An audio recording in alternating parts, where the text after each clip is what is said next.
সিন্ধু উপত্যকা সভ্যতাৰ পতনৰ পাছৰ পৰ্যায়ত ভাৰতবৰ্ষৰ ভূমিত আৰম্ভ হৈছিল এক নতুন যুগৰ, যাক আজি আমি কওঁ বৈদিক যুগ।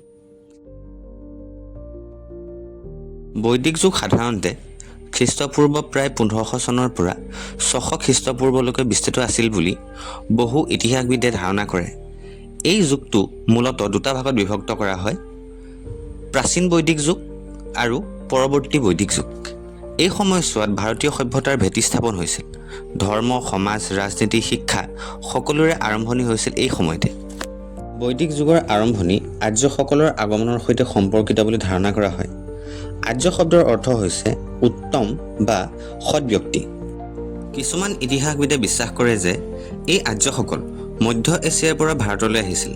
আনহাতে কিছুমানৰ মতে আৰ্যসকল ভাৰত উপমহাদেশৰে বাসিন্দা আছিল।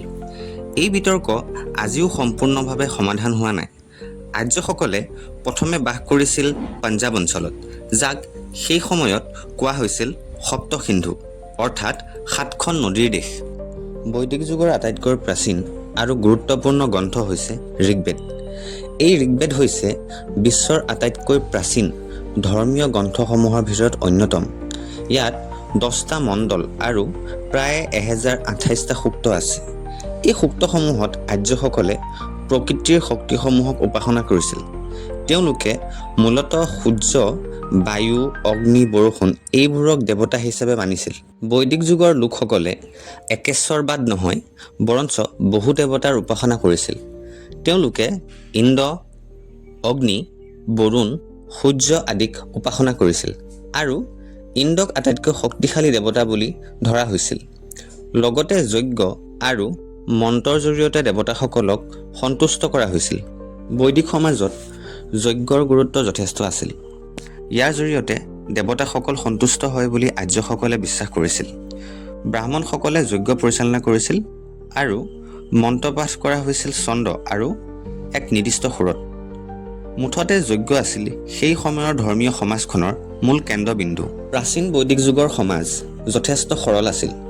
পাছলৈ পৰৱৰ্তী বৈদিক যুগত সমাজ ব্যৱস্থা 4টা বৰ্ণত বিভক্ত হৈছিল: 1. ব্ৰাহ্মণ অৰ্থাৎ পণ্ডিত বা যাজকসকল। 2. ক্ষত্ৰিয়, যোদ্ধা আৰু ৰজাসকল। 3. বৈশ্য অৰ্থাৎ বেপাৰী আৰু কৃষকসকল। 4. শূদ্ৰ, সেৱা প্ৰদানকাৰীসকল।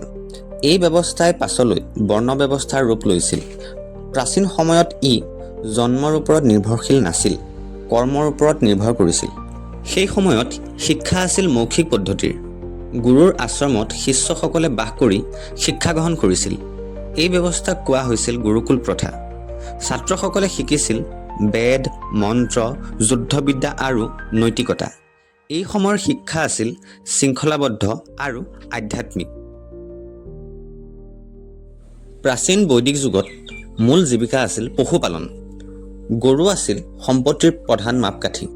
পিছলৈ গৈ কৃষিকৰ্ম বৃদ্ধি পায় আৰু ধান, যব আদি শস্য উৎপাদন হৈছিল। সেই সময়ত ব্যৱসায় আৰু বিনিময় পদ্ধতি প্ৰচলিত হৈছিল। প্ৰাচীন বৈদিক যুগৰ সময়ত কোনো বৃহৎ সাম্ৰাজ্য নাছিল। গাঁওসমূহেই আছিল প্ৰধান একক। প্ৰত্যেক গাঁৱৰ নেতা আছিল ৰাজন। এই ৰাজনৰ সহায়ত সভা সমিতি অনুষ্ঠিত হৈছিল। গতিকে এইবোৰ আছিল গণতান্ত্ৰিক চিন্তাধাৰাৰ প্ৰথম আৰম্ভণি। প্ৰায় 1000 খ্ৰীষ্টপূৰ্বৰ পাছত সমাজ অধিক জটিল হৈ উঠে। লোৰ ব্যৱহাৰ আৰম্ভ হৈছিল তথা কৃষিকাৰ্য অধিক বৃদ্ধি পায়। বৃহৎ ৰাজ্যসমূহ গঢ়ি উঠে। এই সময়ত যজ্ঞ অধিক জটিল হয় আৰু ব্ৰাহ্মণসকলৰ ক্ষমতা বৃদ্ধি পায়। পৰৱৰ্তী বৈদিক যুগত আধ্যাত্মিক চিন্তাধাৰাৰ বিকাশ হৈছিল। এই সময়তে সৃষ্টি হৈছিল উপনিষদসমূহৰ। এই উপনিষদত আত্মা আৰু ব্ৰহ্মৰ বিষয়ে গভীৰ আলোচনা কৰা হয়। এই বৈদিক যুগে ভাৰতবৰ্ষৰ সভ্যতাক দিছিল ধৰ্মীয় ভেটি, দাৰ্শনিক চিন্তাধাৰা, সংস্কৃত ভাষা, সাহিত্য আৰু সমাজ ব্যৱস্থা। আজিৰ ভাৰতীয় সমাজ সংস্কৃতিত ইয়াৰ প্ৰভাৱ স্পষ্ট।